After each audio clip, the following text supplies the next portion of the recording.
For those of you joining us now, welcome to the second Herbert Smith Freehills Disability Mooting Championship, Oxford and Cambridge, though this will very much be the first time we've done this event entirely online. And I'm hugely grateful to Sakela and the other members of our student organising committee who've done an absolutely superb job in organising this event today. I'm also grateful to the Herbert Smith Freehills and particularly their disability network members, Daniel Hudson and Tim Lever, who have been great supporters of the work that we do here in Oxford and this event in particular.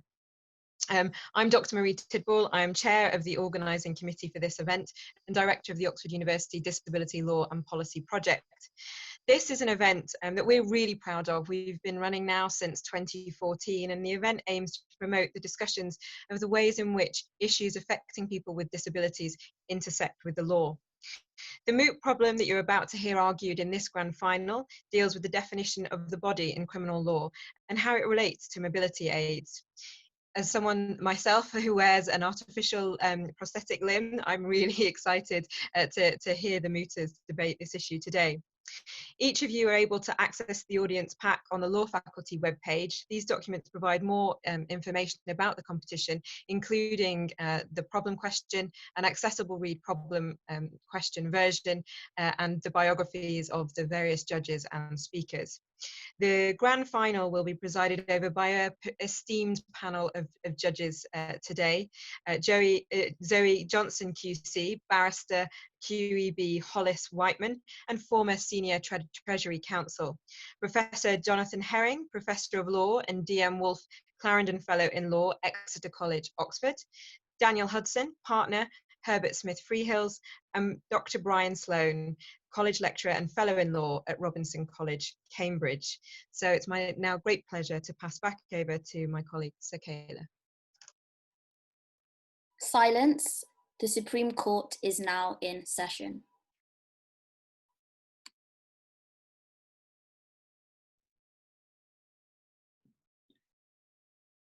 It's Greg. May it please the court, my lord, I'll be addressing the substantive appeal with permission. Mr. Hall, thank you. My name is Patrick Hall and I appear with Ms. Gregg in support of the appellant and the cross-respondent. We're addressing the appeal and Ms. Gregg will be addressing the cross-appeal. We have three submissions as to the bases that the court erred in law in a holding that a prosthetic arm could be considered an imitation firearm. The first two submissions before the court are what I would respectfully submit are the reasoning errors taken by the Court of Appeal. The third and final submission, which is in the alternative, is what I would characterise as the disability equality ground, which submits that a broader approach should be taken to the interpretation of what could not be considered an imitation firearm, picking up from what the court held in Bentham. Turning to the reasoning error arguments, which there are two submissions. The first is in relation to the relevant time criterion, which we submit the Court of Appeal erred, and the second is in relation to the subjective perception, which is a clear error we would submit on the reasoning of the court. Turning to the first. I may begin with the statute. Section 17, subsection 2 provides that a person at the time of his committing or being arrested for an offence specified in Schedule 1. That's the touchstone before this section can be activated. We'd submit a similar error to that which occurred in Bentham, where there was just an element that just hadn't been met. There it was a thing, here it was an offence which had not been committed at the relevant time. If I first may take the court to the decision of Crown and Morris, which is at tab 5, page 29.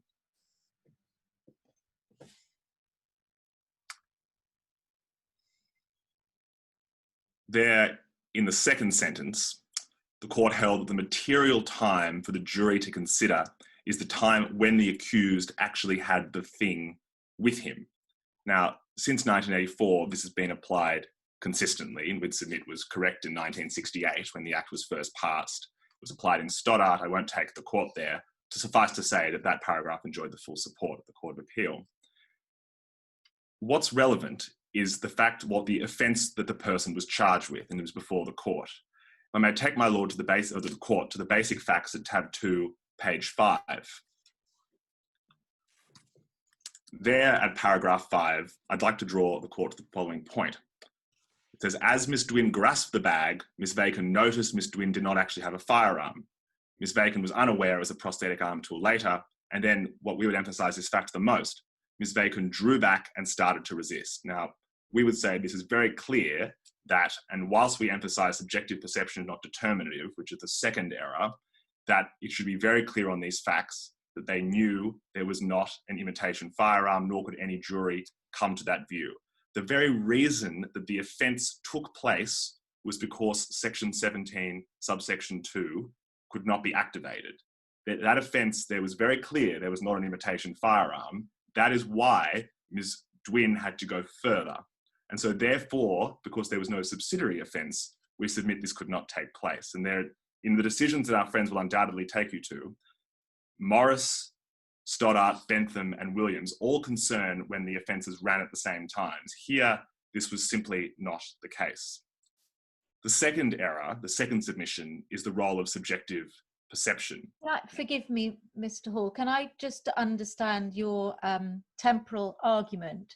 Because if you look at the previous paragraph, in terms of the facts, it states that Miss Vaskin was walking down the street. Miss Dwin positioned 2 fingers of the prosthesis into the material of the jacket with the rest of the arm hidden from view, demanded the handbag and jewellery, and then when that was handed over, then Miss Vascon noticed Miss Dwin did not actually have a firearm. So isn't that a slight problem for you? 2 responses to that, my lady. First, they weren't charged with any of those offences. The charge here is quite narrow, being count 1. And secondly, there's another criterion, which it has to be in Schedule 1, and that's even more limited. And we can see that one of those offences in relation to robbery, that what assumedly the Crown had all those facts available to them and did not proceed to charge Miss Dwin with robbery. So we think that in offences which are as punitive as this, it is very important that there is that perfect temporal alignment. That did not occur. There would have been no actual bodily harm if there hadn't been a change in perception. If I could move... Mr. Holt, can I just pause you there? So you saying that an offence of robbery or attempted robbery needs to be charged as opposed to be factually present on the facts? Yes, my lord, we would say that on that correct reading of the section, keeping in mind the punitive, life imprisonment that is possible for this offence, that should be the correct reading. I may move to the second submission, which I may state shortly because I wish to emphasise the third, which might require a significant reconsideration. Briefly, at tab 2, page 7, paragraph 2, the court is with me, states that as it is clear that Ms. Bacon perceived it as a firearm, such circumstances, they're addressing the previous question as to whether it could be a firearm, have arisen. Now, I'll just leave the citation of Crown and Morris at page 29 that rejects subjective perception being enough. We submit that's a clear error of reasoning, but I'd like to move to the third submission, which is in the alternative. And this, with the reasoning grounds in our submission being clear, is where the court would be taking a new approach and advancing the principles of equality and anti-discrimination, which we submit are relevant. The reason we do that is we start with the Crown and Bentham, which is available at tab 10. Crown and Bentham provides significant protection for able-bodied people who have organic limbs. No such protection is provided to people who do not have organic limbs, and we think that the Supreme Court should take this further step and provide a recognised category, as they do with human limbs, for prosthetics. Now, we submit this submission should be made good for 3 reasons. First, if the court still has before them Bentham, at tab 5, page 61, the court there makes reference to Professor Spencer's learned article, which looks at the intention of these provisions, which is the intention is to prevent people from going out tooled up. Now, in Professor Spencer's construction, he says that the reasonable construction of that is not a prosthetic limb. And we would submit that as correct. Lord Bingham says that is unanswerable. And we submit that says it's irrefutable. And I won't take the court there in the interest of time, but a similar approach is taken in the Crown and Stoddart, which is at tab 8, paragraph 28C. The second reason why we think this new exception should be embraced by the court is at paragraph 19D of the Firearms Act, which makes it an offence if without lawful authority or reasonable excuse, and relevantly, the justification is on the accused to prove that there was lawful authority or reasonable excuse, the person has in a public place an imitation firearm. Potential consequence of that is 12 months of potential custody. Now, this, we submit, shows a significant inequality for disabled people. Unlike an able-bodied person, every time a disabled person with an artificial limb puts a hand in their pocket in a public place, there is a spectre of liability which applies to them, which does not apply to other people. Equally, each time that a person takes off their prosthetic limb, it might be uncomfortable, and puts it in a bag and goes into a public place, the onus may shift to them. We don't submit that as every case, but we submit that as unjustifiable in 2020 for the law to be holding in this way. Mr. Hall, the prosthetic limb has to have the appearance of a firearm, and that is a question of fact to be determined by a jury given the particular circumstances, isn't it? So isn't your argument dangerously widening that proper function of the jury? My lady, we don't shy away from the fact that this is a significant advancement that may not align properly. We also don't shy away from the fact that this rule would apply equally if you find someone else's limb. We think that, though, that the integrity of that system, which my lady just addressed, should still be overridden. We think that there are obligations in relation to discrimination, in relation to disability law, which require that. Being part of the European Convention, this is our third submission, being part of the Convention on the Rights of Persons with Disability, we would submit that the only way to ensure substantive equality is to provide for this reform. Why is it that if an innocent person goes into the public place, they will open themselves up to that factual inquiry a jury would never consider in relation to a finger? We submit that even though there is that fail-safe of the jury, I note the time, they may continue just to make good this point. Thank you. In relation to every time a person goes out with a finger, they don't have that risk that the jury may form that view of the appearance of the firearm. Equally, we would say that, like all of us in our society, some people commit crimes. In relation to disabled people who commit crimes, why should then be this further spectre of liability? Now, the argument is in the alternative, but we submit it as one that is consistent with our obligations. But Mr. Hall, a person with a finger, whether that be a flesh and bone finger or a prosthetic finger, doesn't have a choice as to whether they have a finger, although I accept that someone with a prosthetic finger has a choice as to whether it remains attached to them, that is not available to someone who doesn't have a prosthesis. But someone who has picked up what happens to be a prosthetic limb, surely they're in a different position, Mr. Hall. My Lord, when I commenced this submission, I did not maintain that it would be perfect. We would submit the law should prioritise those of the disabled over what we would submit as a very rare crime gang which takes limbs and uses it to tool up. That wasn't the intention of the provision, as Professor Spencer makes clear. The provision is there to deter crime. It should not, in so doing, marginalise people who are vulnerable in our community in this way, just to ensure that in the very off chance someone commits a crime with a very expensive limb randomly left in a dumpster should be protected. That just shouldn't bear on the court when we're looking at the prohibition substantively. But Mr. Hall, what if we're not talking about a limb, we're just talking about a piece of metal or a piece of plastic? And what if Mr. Wynne had just found on that bin a piece of plastic or metal of similar dimensions to the prosthetic limb? What would your argument be then?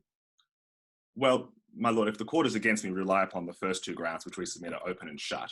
But in relation to that argument, we submit that it is the fact that Lord Bingham and Lord Reid in Bentham provided such a privilege to those people with organic limbs. We should admit that whilst that may lead to an inconsistency, that relevant privilege that people with able-bodied limbs in our community, it may lead to an inconsistency, but it is no greater than the substantive inequality that disabled people have before the law as it stands. That's the highest I can put it. This is an argument based on our convention obligations. It's based on ensuring that people who go outside, who are the ones most affected by this provision in our view, are able to have equality before the law. Thank you, Mr. Hall.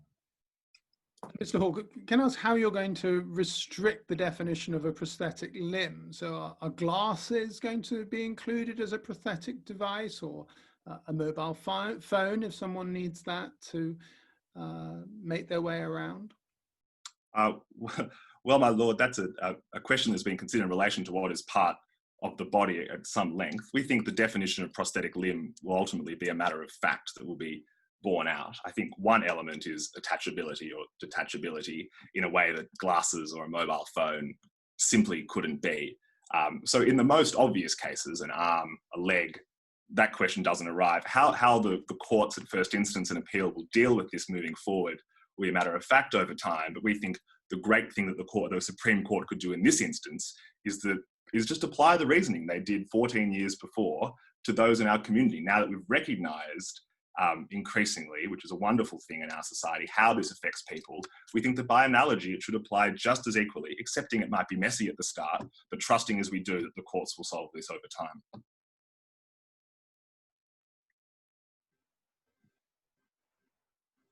Any further questions? Thank you. That's very helpful. Thank you very much.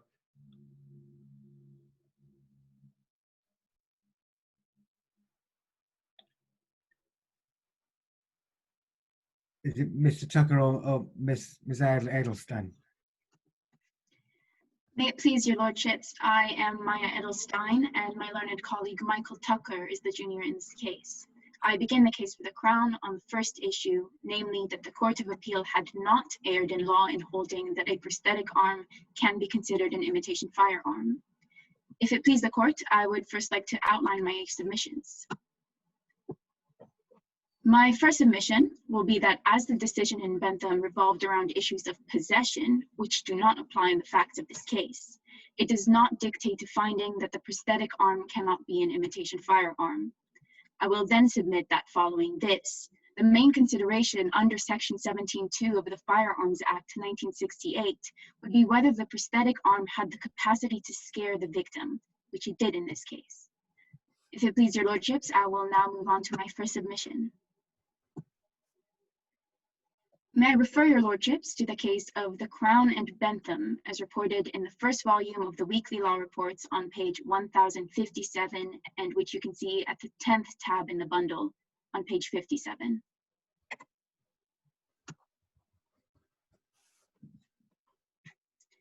Would your lordships appreciate a brief summary of the facts of the case? No, thank you, Ms. I think we're fine, thank you. Okay. If it may please your lordships, may I dispense with formal citations? Yes. I submit that the decision in Bentham should not indicate the general incapacity for a limb-shaped object to be considered an imitation firearm under the Act. This is because in Bentham, the House of Lords decision revolved entirely around the impossibility of possessing one's own limb. If I may refer you to the 9th paragraph of Lord Bingham of Cornhill's judgment, which you may see on page 61 of the bundle.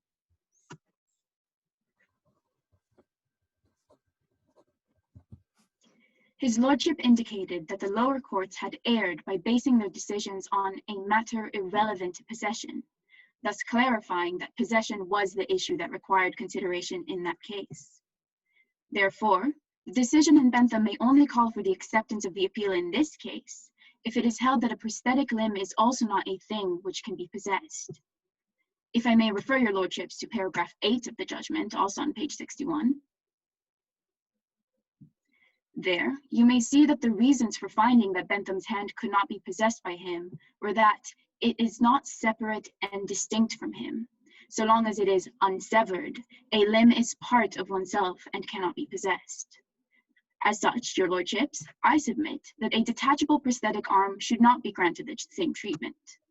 The significance that is granted in the court's reasoning to the connection of a limb would dictate that a prosthetic limb, which was not attached to the defendant, could be seen as his possession. If the same logic as an attached limb would be applied here too, where would the line be drawn? Would a wig completely unattached to the body not amount to a thing which can be possessed simply because it imitates part of a body? Would fake eyelashes? I would submit that, contrary to what my learned friend has said, drawing a distinction between a prosthetic and real limb in this case need not be unfair towards those who have prosthetic limbs, as the differentiation here has nothing to do with the fact that it is prosthetic, but simply that it is disconnected from the body. As such, I submit that Bentham should be differentiated on the facts, and that it does not rule out the possibility of a prosthetic limb satisfying the requirements for an offence contrary to section 17(2) of the Act. Now, if it may please your lordships, I will move on to my second submission. I just wonder, sorry, if we could consider two hypothetical situations and what the implications might be for your submission on that point, Ms. Edelstein. I mean, if we had a disabled person who made use of a prosthetic limb, who still had it attached and used the firearm while it was still attached to threaten someone, used the limb to imitate a firearm, sorry, versus that same person choosing to detach their limb and then using it for the same purpose. Are you suggesting that there should or shouldn't be a distinction between those two cases, and what implications might that have for the facts before us? Your Lordship, I submit that there should be a distinction in that case, specifically because of the House of Lords' clear emphasis on the connectivity of the limb. I'd also submit that such a distinction would be logical based on culpability of the defendant in such a scenario. If one goes to the effort of disconnecting a limb in order to make it seem more as a firearm, then that shows more intent to frighten, which, as I will explain later on, is a significant consideration in determining whether something is an imitation firearm. As such, in this case, again, a disconnected prosthetic limb should be differentiated from an attached real limb. So can I just forgive me. Sorry. Can I just make sure I've understood your submission, Ms. Edelstein? So are you submitting that a detached prosthetic limb is capable of mounting to an imitation firearm, but if it is attached to the body, it is not? I submit that although that the latter scenario doesn't have to be established on these facts, I would say that the option does remain open, or at the very least, the decision in Bentham may apply there. Yes. Because of connectivity? Yes. I see. Your Ladyship. So that's the case, even though if, for example, a coat is draped over the arm, one won't actually know whether or not it is connected. And indeed, if anyone's assailing someone with a real gun, they're not to know if it's concealed by a coat or some other garment, whether or not there is any gap between the gun and the hand, accepting, of course, that connectivity in relation to a real gun is not an issue at all. Well, Your Lordship, I would submit that here we're discussing the issue of possession. The connectivity is relevant to the possession rather than the appearance of the firearm, and therefore the perception of the victim does not matter in this case. I would also refer Your Lordship to the decision in Bentham as well, in paragraph G in page 61, where they, excuse me, this is paragraph F. It was stated that the offense would have been complete even if the witness, it had not been disclosed to A that there was an imitation firearm. Therefore, the perception does not actually conclusively point in either direction, either way, even if it was relevant here. Thank you. I will now move on to my second submission. As the ability to possess a prosthetic arm should not be in question, the relevant consideration would be whether the prosthesis meets the criteria of an imitation firearm as defined by section 57(4) of the Act. According to this section, in order to amount to an imitation firearm, an object must have the appearance of being a firearm. In order to outline the ways in which the appearance is to be determined, I would like to refer your lordships to the case of the Crown and Morris, which you can find under the 5th tab at page 26 of the bundle.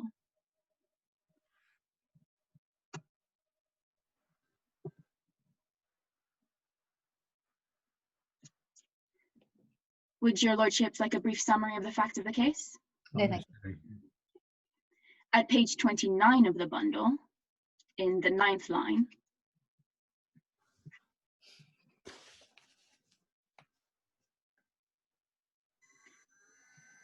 you may see that in that case, it was held that in considering whether or not the thing looked like a firearm at the time, the jury are entitled to have regard to the evidence of any witnesses who actually saw the thing at the time.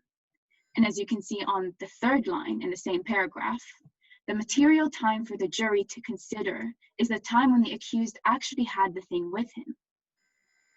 Although my learned friend has submitted that this is an incorrect reasoning, perhaps this is a matter to be clarified by Parliament.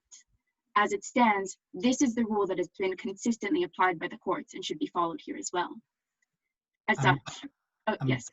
Ms. Ellison, what would you say to the, as per the facts, that the Ms. Vacon concluded actually that it was not a firearm?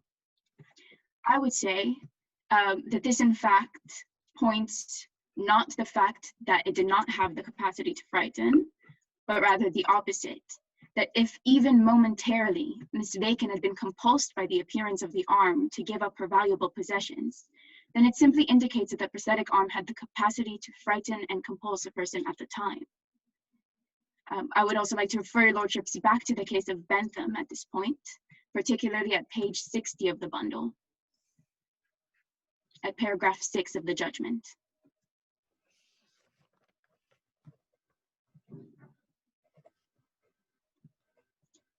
There, a small section states that an imitation firearm has much the same capacity to frighten and enforce compliance. This can be interpreted to mean that the rationale behind including imitation firearms in the provisions of the Firearms Act is that imitation firearms also have the capacity to frighten. Therefore, if something looks sufficiently similar to a firearm so as to frighten and compulse behavior, then this is a clear indication that it has the appearance of a firearm for the purposes of this act. I further submit that this capacity to frighten should be seen as an intrinsic quality of the physical appearance of the thing in that moment, and that accordingly, in determining whether the thing had the capacity to frighten, there needn't be any evidence of direct threats. In support of this submission, I once again refer your lordships to the case of Williams, this time at page 65 of the bundle. Could I just stop you there? Yeah. Aren't you confusing an attempted offence and a full offence here? So if the item has the capacity to create fear but doesn't in fact create fear, that would be an attempted offence, whereas a full offence would need it to have actually created the fear. Well, your lordship, I would submit that it did create fear, even if just momentarily, and that as the time to be considered is the time at which the defendant was holding the object, then we can look at the entire chain of events and we needn't limit it just to the ultimate result. If I may refer you back to Williams now at page 65, it is stated there in the 11th paragraph that the appearance of a thing is to be judged not by the words used by the defendant. Hence, I submit that in this case, the lack of verbal threats should not undermine the actual object's clear capacity to frighten and enforce compliance, as I've established. Instead, as I've previously noted, Ms. Bacon's change in attitude on the basis of a change in perception of the prosthetic should be taken as a strong sign that the prosthetic arm as held by the defendant had the capacity to enforce compliance. Therefore, I finally submit that the prosthetic arm as held by Ms. Dwin clearly had the capacity to frighten and enforce compliance, and that as such, it should be held that it had the appearance of a firearm, meets the criteria of an imitation firearm, and that Ms. Dwin's charge should be upheld. Unless I can provide further assistance to your lordships, that concludes my submissions. Thank you.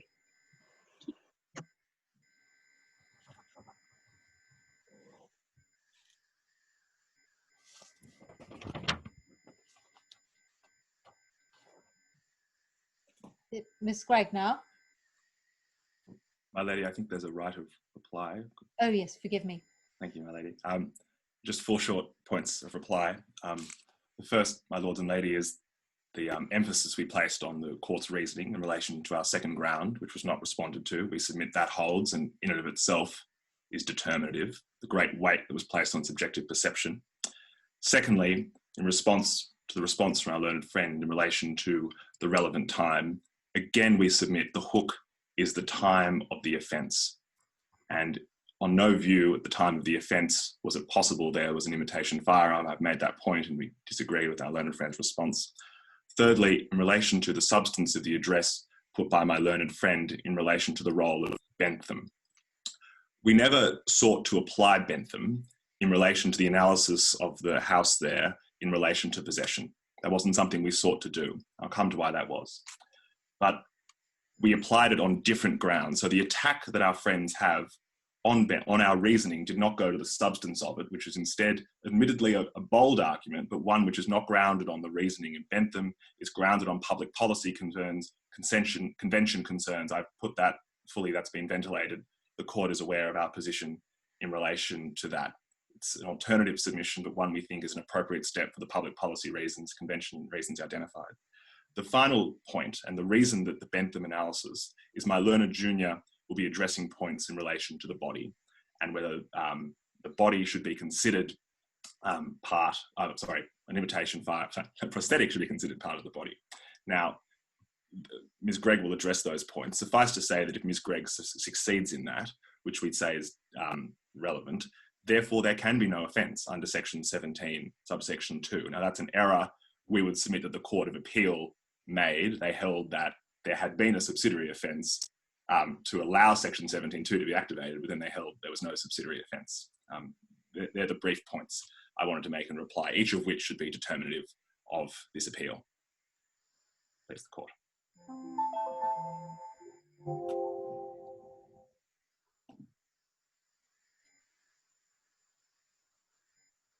Thank you. Ms. Gray? I believe it's Mr. Tucker who speaks next. Sorry, yes. If it pleases your lordships, I am Michael Tucker and I appear for the Crown in this case. The point of law that we turn to now regards actual bodily harm, namely whether damage to a mobility aid can amount to actual bodily harm, to which we appeal the decision of the lower court. Your lordships, I will be making 2 main submissions to show that this damage can and should amount to actual bodily harm. My first submission is that the prosthetic leg can be considered part of the body and therefore amount to bodily harm for the purposes of the offence. My second submission is that the damage which has been done to the prosthetic leg can amount to actual harm. If it pleases your lordships, I will proceed with my first submission now. So your lordships, if I direct you to the case of the Crown and Chanfuk on tab 7 and page 40 of the bundle. Your lordships, for authorities, may I dispense with formal citations? Yes. Thank you, your lordships. And would your lordship like a summary of the facts of this case? No. No, no. So if your lordships turns to page, on the page that you are, page 40, and look at paragraph G, there is a small part that reads by Lord Justice Hobhouse, the body of the victim includes all parts of his body, including his organs, his nervous system, and his brain. Bodily injury therefore may include injury to any of those parts of his body responsible for his mental and other faculties. Your lordships, this quote clearly outlines that what is needed is that there is an impact on bodily faculties. It specifically says mental and other faculties, which we could interpret to mean physical ones. I pose the question to the court, what are physical faculties of the body? I would submit to your lordships that walking, running, throwing, pushing, pulling are all physical faculties of the body. But what is responsible for these faculties?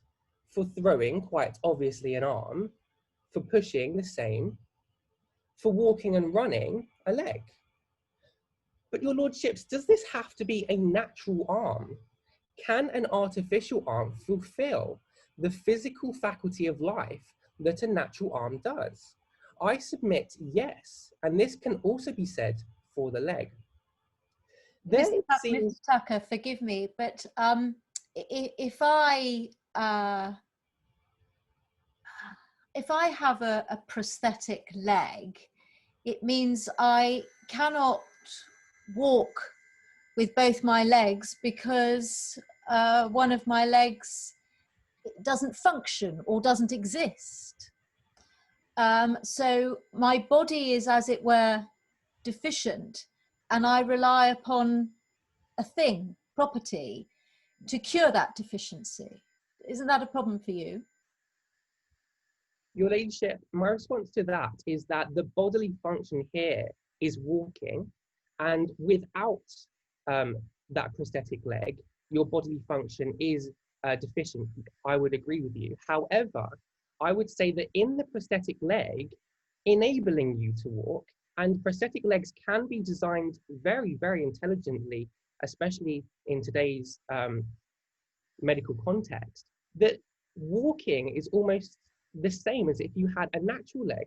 There are Olympians that rely on the sort of technology that makes prosthetic legs, and they are winning they are making Olympic records. So I would submit that the prosthetic leg can fulfill the same bodily function as a natural leg. Mr. Tucker, excuse me. So would a mobility scooter then, on the same basis, count as part of the body, that it helps you to move around just like your legs would? So a mobility scooter would not fulfill a bodily function, in that a mobility scooter would often be a very different style of movement to the bodily function of a natural leg. My submission is that the prosthetic leg almost makes it as if you were never missing the leg in the first place. A mobility scooter is very different on that ground, in that it's a different style of movement. It's a lot bigger, in that it's bigger than yourself in most circumstances. And so that wouldn't, in this context, be the same as a prosthetic leg in the context of what I'm saying about bodily functions. Although I do appreciate that it can help you walk, but not in the same way that a prosthetic leg does. Then you lead to discrimination within the disabled population, because if your argument is good for somebody with a prosthetic limb, but not good for someone with a wheelchair, for instance, that's problematic, isn't it? So your ladyship, the reason I'm distinguishing based on the mobility scooter and the prosthetic leg is actually for the purposes of occasioning actual bodily harm, in that it would not be damage to a mobility scooter on the face of it, and as per the other requirements I will go through, are much better suited for being treated as property and not part of the body and fulfilling a bodily function in the way that a prosthetic limb does. Although in other areas of law, discriminating based on that would be an issue, I would submit that it is not an issue in the case that faces us today. Mr. Tucker, what would you say to the potential argument against you that a prosthetic leg can't feel any pain? So a prosthetic leg not feeling any pain is an issue that is most likely an issue that will come up from my learned friend when talking about the effect on the leg. However, as for representing a bodily function and as for being connected to the body, pain is not a relevant consideration, because it can still enable someone to walk, and it can still act as that leg, despite not being able to feel someone tapping the prosthetic leg. It still represents your bodily integrity, and it is still connected to yourself. Your Lordships, if you then turn to tab 12 of the bundle on page 73,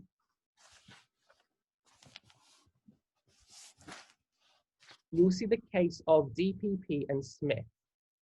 Would your Lordships like the facts of this case? Yeah. No.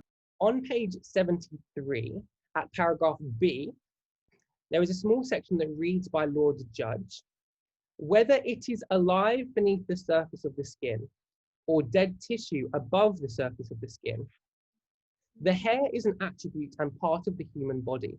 It is intrinsic to each individual and to the identity of each individual. Your Lordships, this certainly takes a meaningful approach to what is part of the body.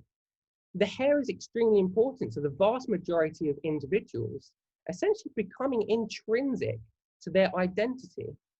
Would we say that a prosthetic leg is extremely important and meaningful to those that have and depend on one? I submit yes. I submit that if one can rely on the protection of the law on actual bodily harm to protect their interest in their hair from being cut without their consent, one should expect and have the protection of the law with regard to their prosthetic leg equally, for it offers the same type of intrinsic value to one's identity, and I submit an even greater, more important use. Your Lordships, if you then look to part C on the same page, you will see the small part that reads, while it is so attached, in my judgment, it falls within the meaning of bodily in the phrase actual bodily harm. Your Lordships, I would also like to direct you to another quote in a different case, which pairs with this quote from DPP and Smith to demonstrate my point that I'm about to make. So if your Lordships turn to tab 6, you'll see the case of the Crown and Thomas on page 33. Would your Lordships require the facts of this case before I make my point? No, thank you. So on page 33, on the 9th line, it is read by Lord Justice Ackner, there could be no dispute that if you touch a person's clothes whilst he is wearing them, that is equivalent to touching him. In the two quotes from the two cases, it has been shown that where something is attached, it counts as the body. And when you are wearing clothes, the touching of the clothes counts as touching the body, therefore almost impliedly saying that the clothes count as the body, at least while being worn. A prosthetic leg, yes. Sorry, Mr. Tucker, it says they're equivalent to touching. It doesn't say they are touching him. So surely, in fact, that quote is indicating that touching the clothing isn't the same as touching the body, but it's equivalent to it.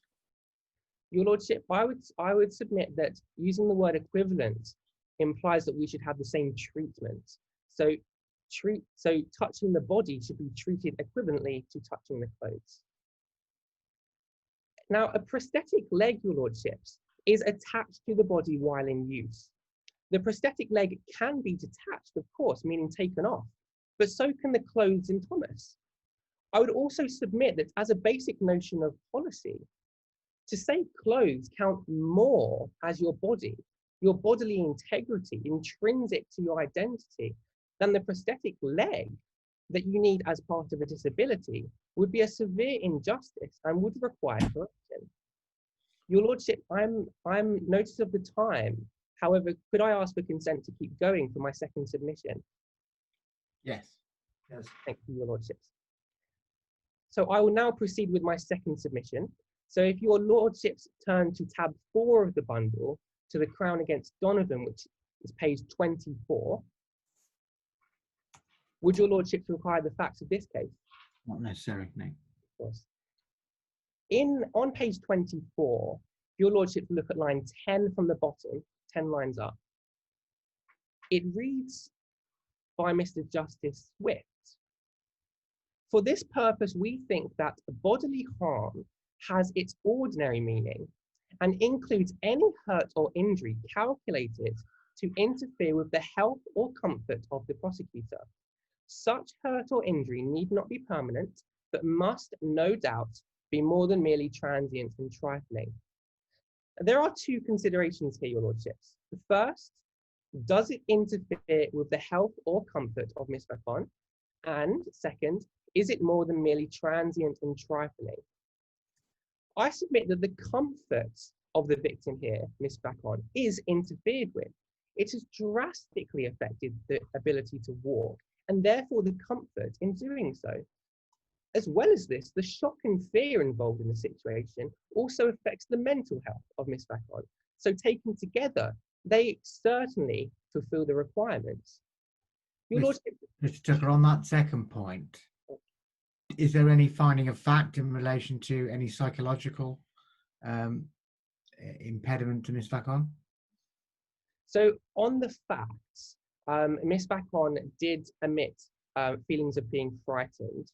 And so I would submit that from being frightened and being attacked, we could reasonably imply that this has had an effect on her mental states. Maybe not to the extent of a diagnosed psychiatric illness, but still some effect, even small. Your Lordships, when it comes to transient and trifling, I speculate about what this means. A flick of the ear, yes. The pulling of the hair, probably. But I submit that more than transient and trifling means more than a few seconds, maybe even a minute long, and somewhat significant. The damage done to the prosthetic leg is lasting. It will require work in order to regain its original strength, or maybe even time to get a new one. This prosthetic leg was significantly damaged. And as per my earlier submission, the prosthesis is part of the body, and significant damage to the body calls for the offence of occasioning actual bodily harm. Your Lordships, as per my two submissions, the question stands, is the prosthetic leg part of the body, and was there damage done to it? Your Lordships must agree with both points in order to successfully appeal the lower court's decision. Your Lordship, I finished my submissions with one comment.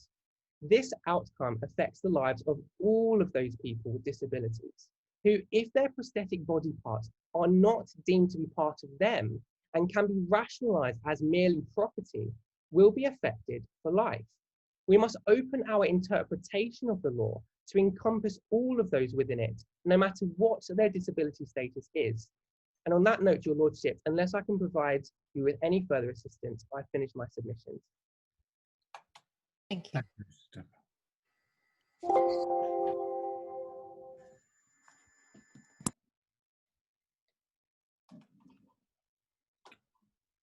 Ms. Gregg. May it please the court, I am Amy Gregg and act as junior counsel for Ms. Wynne. I will be addressing the second point of appeal. Namely, I submit that the Court of Appeal did not err in holding that damage to a mobility aid cannot amount to actual bodily harm. I will make two key submissions on this point today, all centred on the argument that an attached prosthetic limb should not be considered part of the body. Firstly, the definition of body derives from its natural and ordinary meaning. Prosthetics do not fit this criteria, particularly as case law has repeatedly reiterated that biology is at the cornerstone of this definition. Secondly, to depart from this definition to expand the law to include prostheses risks creating an untenably broad definition of body. Such a departure, were it to be taken, is for Parliament, not the court. To move to my first submission, I submit that the legal definition of body derives from its natural and ordinary meaning. Prosthetics do not fit this criteria, particularly as case law has repeatedly reiterated that biology is at the cornerstone of this. Now, to illustrate this point, I would direct you to the case of the Crown and Champfuk, which can be found at tab 7 of your Lordship's bundle. In particular, I would direct you to page 39 of your bundle at paragraph A. Now here, the court cites approvingly the 1961 decision of the House of Lords in DPP and Smith. To note for clarity, this is a different DPP and Smith to the 2006 case found in your Lordship's bundle. So if I may quote, paraphrasing slightly, there does not appear to be any justification for treating the expression grievous bodily harm or the other similar expressions as bearing any other than their ordinary and natural meaning. And immediately below, the court in Champhuk confirms that we consider the same as true of the phrase actual bodily harm. So this specific phrase, that bodily harm should be given its ordinary meaning, is exactly repeated in the cases of DPP and Smith 2006 and Crown and Donovan, although I do not propose to take your lordships to these cases at this stage. Now, having established the relevant approach to defining bodily, this brings me to two further points. Firstly, linguistically and culturally, a detachable piece of plastic or metal in the shape of a limb simply is not considered to be part of the body in ordinary language. It may be hugely valuable, even essential to its user, but this does not change the fact that it just does not fit within the ordinary meaning of body in common parlance. So, Ms. Secondly, sorry, can I interrupt you at that point? Surely it would be perfectly normal parlance for someone to refer to my leg, even if they were talking about their prosthesis. That wouldn't seem at all unusual or out of place. It may be ordinary, particularly for people who are users of prostheses, but I would submit that in general, if someone were to refer to what do you consider being as part of your body, something that is man-made, manufactured, and made of plastic and metal would not be considered. But if your lordship is not convinced by that point, I'll take you on to my second argument on this point, which this position is reinforced by the importance previous case law has placed on biology and biological status when defining what can be considered part of the body in the past. So even at its most creative and some might say extreme, the court has never discarded the role of biology as a critical factor. Now, to illustrate this point, I would first like to look at Champhuk itself, if I can take your lordships to paragraphs G and H on page 40 of your bundle. Now here, the legal definition of the body was expanded beyond skin, flesh and bones to accommodate psychiatric harm to the mind. The court acknowledged that, if I may quote from near the bottom of the page, recognizable and severe physical damage to the human body and system may be caused by the impact through the senses of external events on the mind. Crucially, the senses, a biological phenomenon, remain central in this expansion of the definition of bodily. Now, our learned friends in their first submissions attempted to rely on the quote on page 40 that a bodily injury therefore may include injury to any of those parts of the body responsible for his mental or other faculties. However, our learned friends ignore the first part of this, which says parts of the body responsible. That a certain thing is part of the body must be proven prior to any consideration of its responsibility for mental or other faculties. On the grounds of our biological argument, it is not. It's also important to note that there is nothing on the facts to suggest that Ms. Bacon herself suffered psychiatric harm, and the court has repeatedly, including in Champhuk, reiterated that mere fright is not enough. So to illustrate the argument regarding biology further, I would like to direct your lord. Could I just interrupt? I was on mute. Sorry, can I just interrupt? Boiled down, for example, we've heard about the case law, which refers to your touching of a skirt being equivalent to the touching of the body. Boiled down is not damage to what someone considers to be one's leg, what is one's leg, albeit a prosthetic leg. Is that not more serious than the touching of a skirt over a leg? I would take your lord's point on severity, and I can completely sympathise with the argument that, say, something that can be considered ABH, such as a scratch, may cause a great deal more less inconvenience and substantial damage to a prosthetic limb. However, we don't submit that that alters the definition of the body itself. And to respond specifically to the case of Thomas, we submit our opponents have somewhat mischaracterized Thomas, which did not in fact break down the body object distinction. So we would respectfully submit in Thomas that the court held that it was the action, touching, that was deemed equivalent. does not hold that the item touched then becomes one with the body, nor that an item of clothing is then equivalent to a human being. And we'd further note that given this case was in the context of assault and battery rather than ABH, it is not warranted to extend this false equivalency presented by the prosecution to the Offences Against the Person Act. Thank you. So I would like to briefly finish my point regarding biology before moving to my final submission. So to do so, I'd like to direct your lordships to the case of DPP and Smith, which can be found at tab 12 of your lordship's bundle. So in particular, I would direct you to paragraphs 12 and 18 and 21 of this case.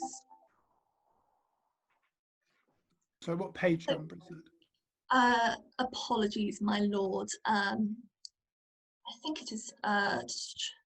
It's set page 73, the final page of your lordship's bundle. I'm grateful. So once again, so here the legal definition of the body was confirmed to include attached hair on the head, and once again biology was a critical factor in the reasoning of the court. So if I may quote from paragraph 18 to illustrate this, the learned judge states that even if medically and scientifically speaking, the hair above the surface of the scalp is no longer dead tissue, it remains part of the body and is attached to it. Now, we submit that the use of the word remains is particularly telling. The court is taking something that was originally a living cell within the scalp and determining its death and growth out of the scalp does not cause its bodily status to cease. Biology is once again key. The cells may be dead once they're above the scalp, but they nonetheless emanated organically from the body of the individual with the hair. We submit that this which renders hair an attribute of the human body which is intrinsic, and the reasoning simply cannot be applied to a piece of metal or plastic shaped to look like a limb and appended to the body. So this brings me to my apologies. I wonder if I can just intervene at that stage. Mm-hmm. A sense in which your submissions on biology and the key significance you've attached to biology actually risk introducing the very sort of discrimination that your colleague, Mr. Hall, urged us to guard against. My lord, I do sympathise with this point and accept that. However, I would submit that in this particular case, to depart from biology would be such a substantial departure from the pre-existing law on the Offences Against the Parliament, Offences Against the Person Act, that this could only be a matter for Parliament. And I will now set out exactly why that would be such a radical expansion that cannot be done by the court today, whereas the expansion that is slightly more modest, suggested by my learned friend, can be done in order to prevent that such discrimination. So to justify why we should not expand the current definition of the body to move away from biology and include prostheses is because we risk creating an untenably broad definition of the body. And this would in large part be due to the detachability of the prosthetic limb. I appreciate time at time, but would your lordships permit me to finish this point? Miss Gregg, I think you've alluded to this point already in your earlier submissions, and I fear because of the time, we might have to cut you off in your prime, I'm afraid. May I simply very briefly deal with the specific nature of the expansion? Very, very briefly. Thank you. I'm getting messages from others. Right. So the nature of the detachability of the prosthetic limb is key. And so the risk of moving away from the element of biology risks incorporating a huge category of other objects which could fall within the definition of bodily. For example, a hijab is fundamental and intrinsic part of the identity of many Muslim women, and when worn is attached firmly to the hair, as firmly as a prosthesis. Under the approach taken by our learned friends, there is no principled reason why a hijab should not therefore be considered part of the body. Now, we don't wish to undermine the huge importance that, for example, religious clothing may play in a person's identity, but such a radical expansion is a question for Parliament and the Law Commission. It is not a question for the court here today. Thank you. Thank you.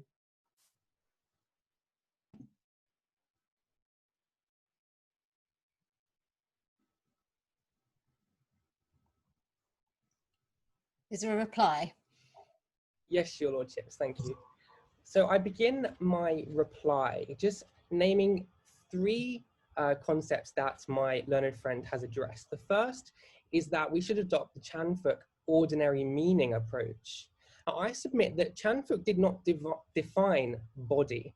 It merely said that we should interpret it normally. Now, Chan-Fook was a case in 1993, where body probably didn't encompass prosthesis.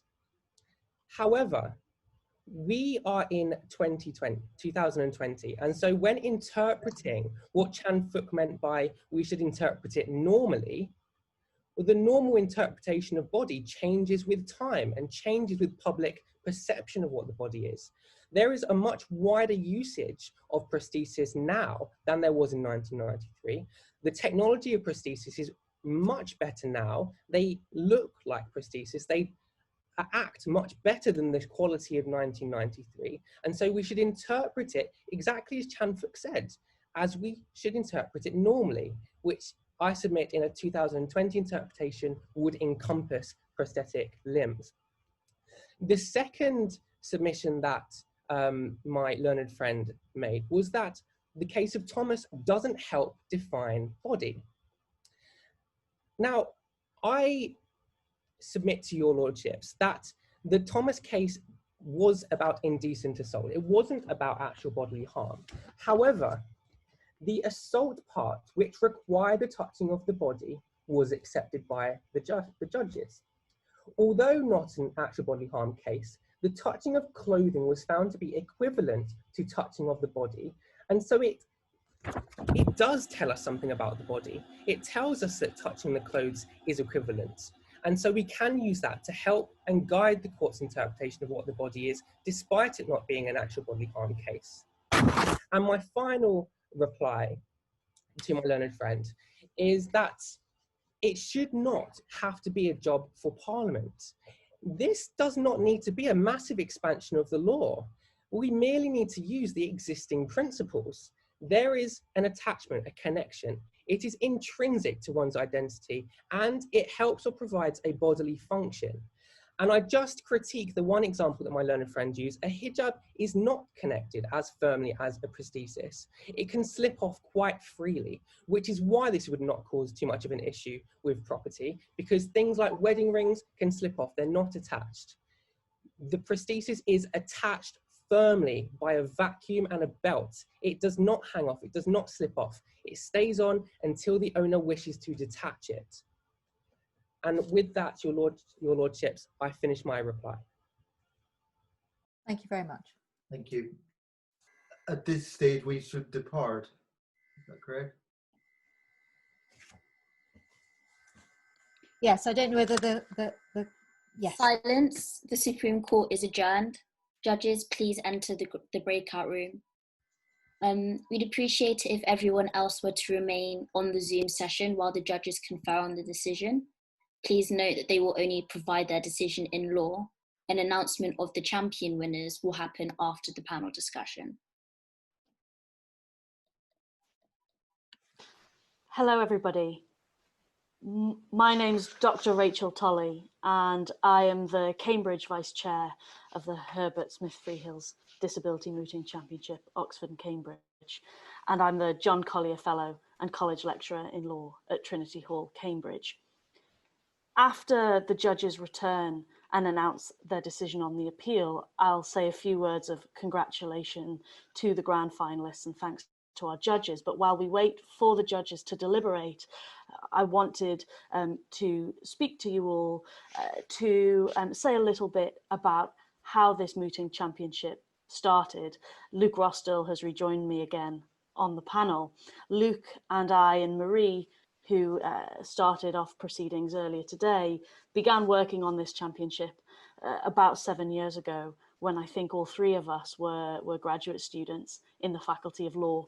We'd never organised a moot before in our lives, but we all had a commitment and a passion, led very much by Marie, for raising the profile of disability and the intersection between disability policy issues and law within the Oxford Law faculty.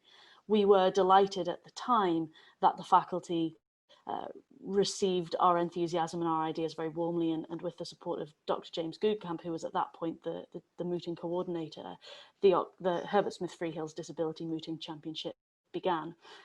Of course, as the name suggests, that could not have happened without the support of Herbert Smith Freehills.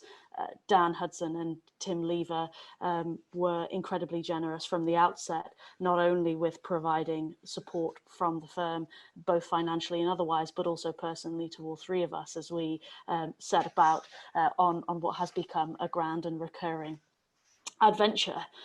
Over the years, the moot problems that participants in the competition have explored have spanned across the whole breadth of law. Today we've been thinking about criminal law, but in the past we've looked at education law, equality law, tort law, and I know that there is a great wealth of further legal problems we can consider in the years to come.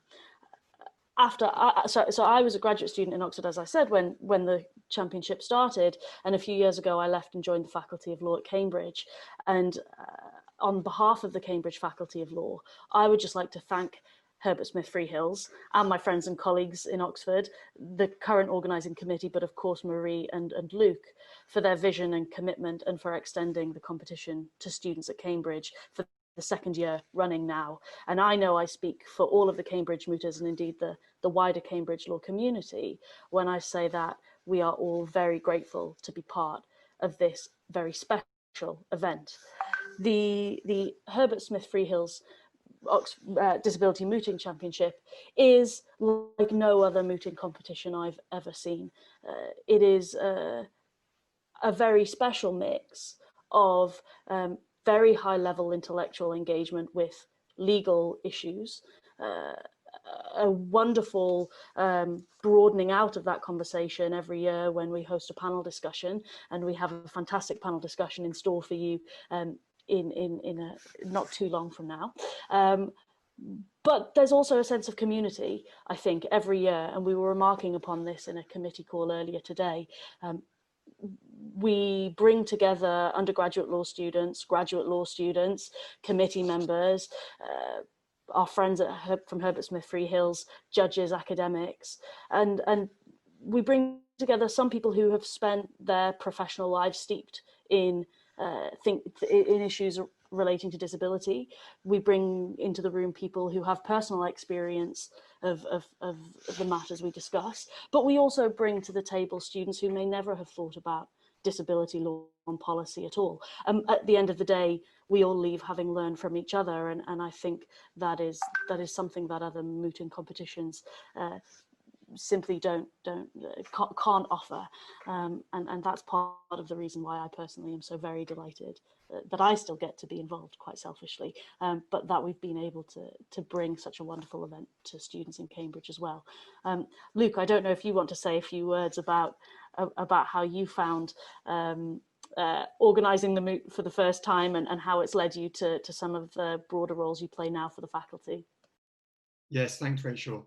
I just want to start off by echoing what Rachel has said, particularly with respect to Herbert Smith Freehills.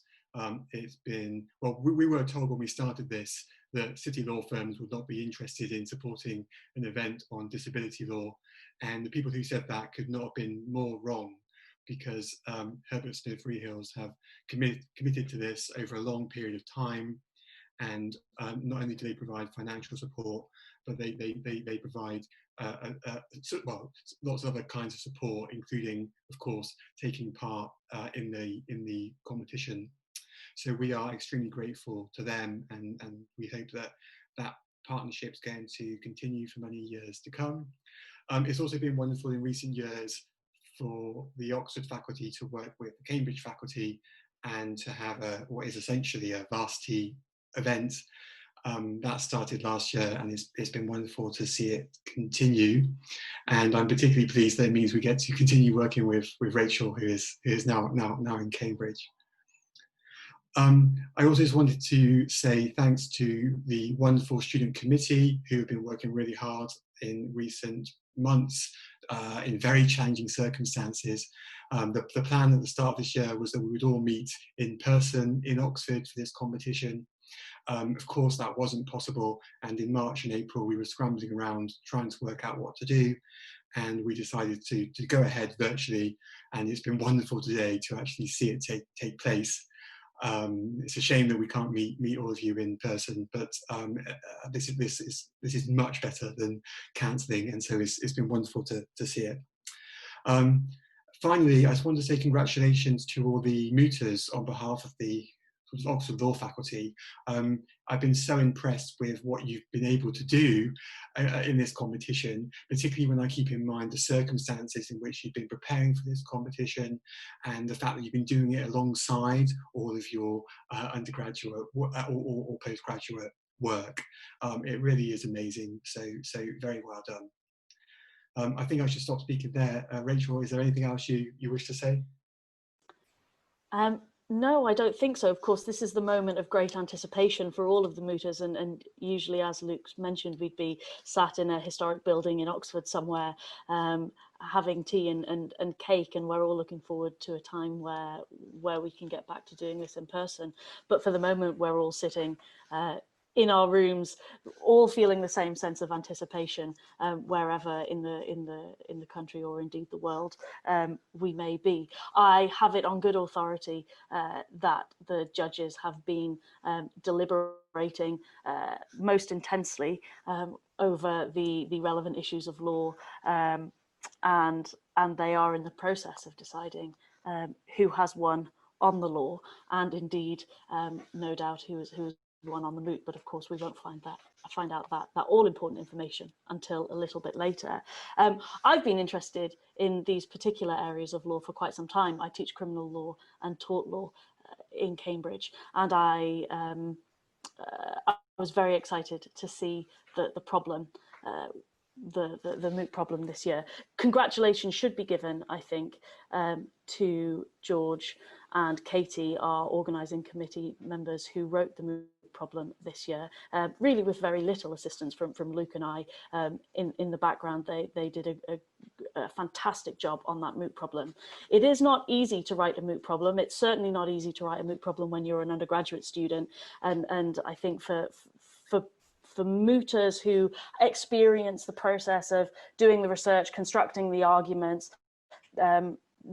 trying to figure out the best way of putting their submissions before the court, even from that position, it's hard, I think, to anticipate just how challenging the process of reverse engineering all of that can be.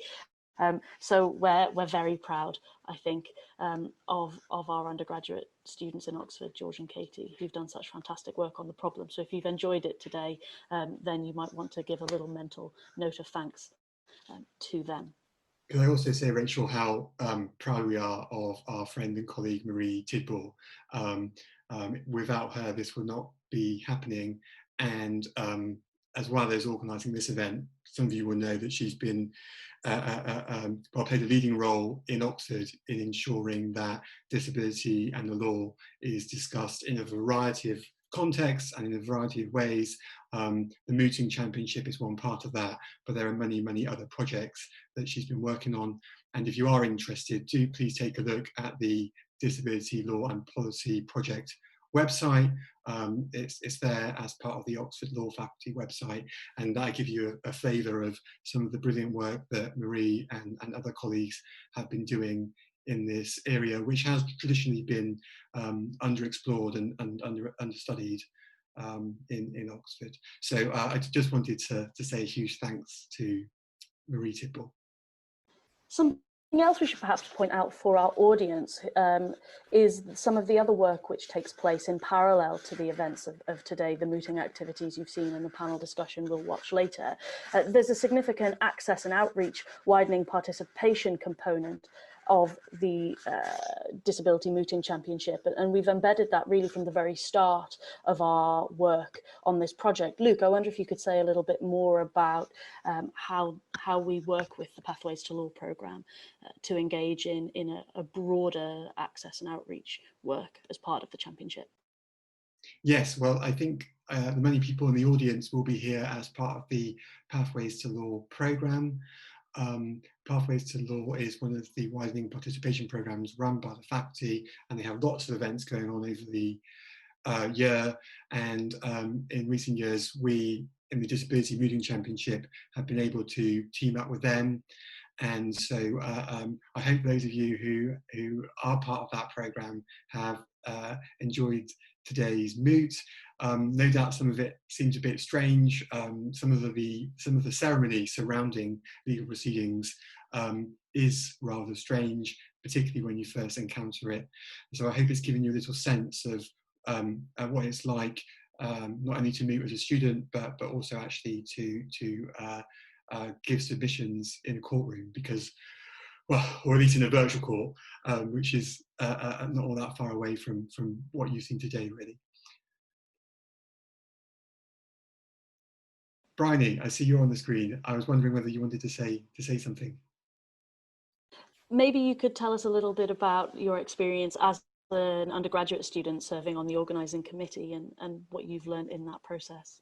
Oh, okay. So I did started in the committee in Trinity term, which is the summer term, and obviously everything was online, and I've really enjoyed being part of the committee, putting together this event and putting together a fabulous panel that you're going to hear now. It's been really nice to have sort of a community to put together. We've been a really good team. The team have been fab, and there's been loads of hard work put into this. So to see it all coming together now is great. And it's also just been really nice to have that interaction, obviously because there's not been much social interaction in the last few months. So to sort of work outside the people that I sort of live with and sort of see on a regular basis. And I feel like even though we've not been in person, I've never met any of the committee in person, I think we've still sort of done a really good job in sort of coming together as a team and making things work as best they can. I think that's clear to see. I note that our esteemed judges have returned, so I will turn over to Zoe Johnson, QC now. The court is now in session. Thank you. Well, this is the judgment of the whole court. Turning to the first question, that the Court of Appeal erred in law, holding that a prosthetic arm can be considered an imitation firearm. We dismiss this appeal. We believe that the Court of Appeal did come to the right decision. We were addressed on the question of possession insofar as section 17(2) is concerned. That is to say, possession at the time of the commission of the offence. We note that that went rather beyond the question that was being asked of us. And moreover, we have determined that whether or not the Crown should have charged attempted robbery, we are going to regard this as a course of conduct. And therefore, we are not going to delve into that nice question of possession. It is unnecessary on these facts. It is our view that the prosthetic arm, it is a thing. It is capable of having the appearance of a firearm. That is clearly a matter for the jury, and certainly there was evidence that could have satisfied them in this instance as to that element. As to public policy grounds, well, our decision of course keeps open the question of what the situation would be if a disabled person used a prosthetic limb in a situation such as this. Turning to the second question that the court has to rule upon, namely that the Court of Appeal erred in law in holding that damage to a mobility aid cannot amount to actual bodily harm. Well, it is the decision of the court to allow this appeal, but we do so with this caveat. We believe that we are entitled to change the wording of the question slightly, particularly given the facts of this case.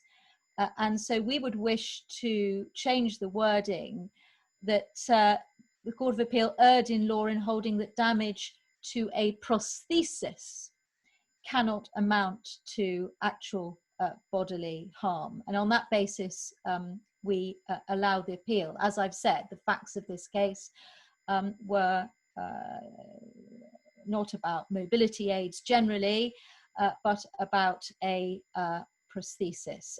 And we accept the submissions that we heard that a prosthesis, especially in this day and age, a leg, an arm, whatever it may be, is properly to be considered part of the body.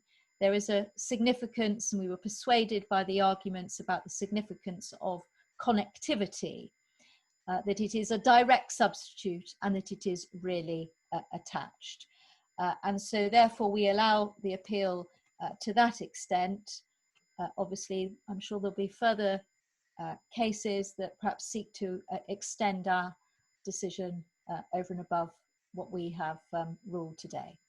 And I'd just like to take this opportunity to thank everybody who participated in this final.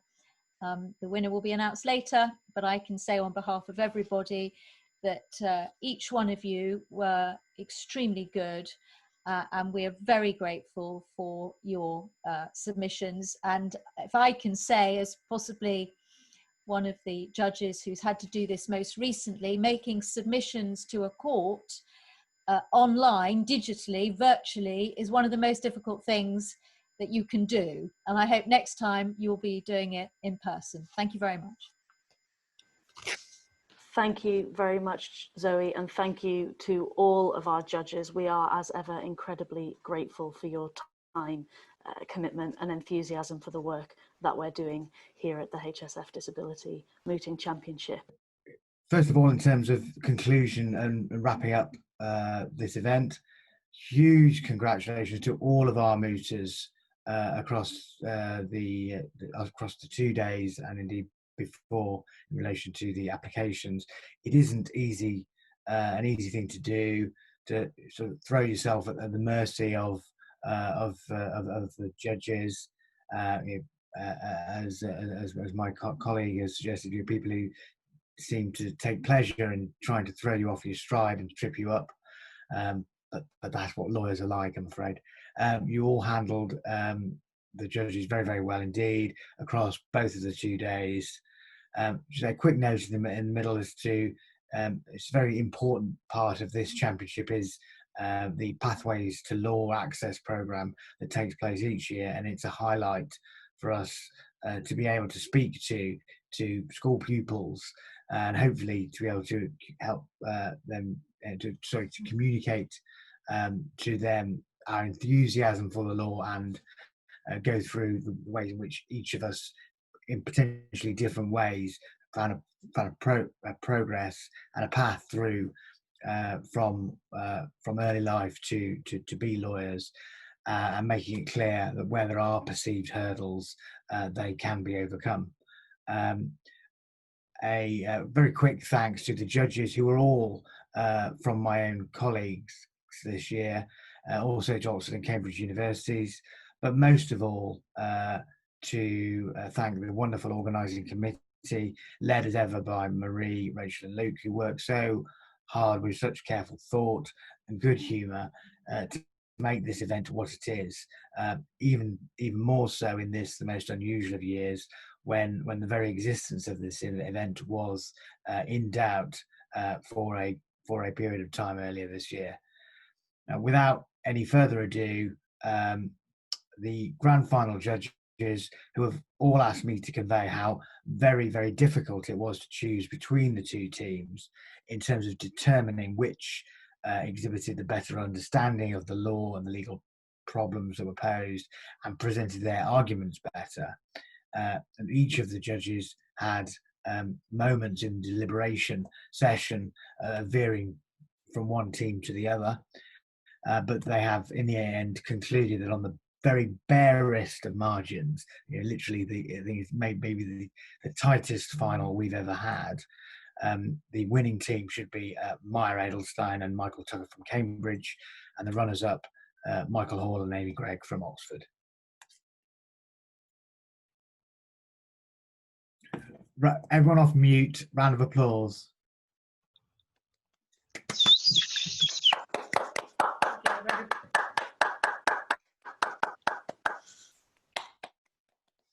Many thanks indeed, Dan. It's now left to me to close the event. And I just want to say thank you on behalf of the organising committee to the mooters, judges, panellists and attendees for participating in this first online Herbert Smith Freehills Disability Mooting Championship. I also just wanted to say something very briefly about why this event was set up in the first place. And I think the panel discussion that we've heard today has really highlighted what lies behind this event and the work we do as part of the Oxford University Disability Law and Policy Project. And that really is to provide young lawyers who are on our law courses the critical skills so that whether they identify as having a disability themselves or are able to be an ally within the profession, that they have the critical skills to better understand the law as it intersects with disability and the way it affects the lives of disabled people. And as all of the speakers indicated today, we need more people with disabilities in positions of power and in public representation, and that includes throughout the legal profession. And throughout government and parliament. And so thank you to all those who have taken part, and there will be a recording of this event online available in the coming weeks. We will make sure that's shared with you, and do enjoy the rest of the evening. I'm sad that this year we won't be able to celebrate with you, but you're all in our thoughts, and thanks so much for taking part.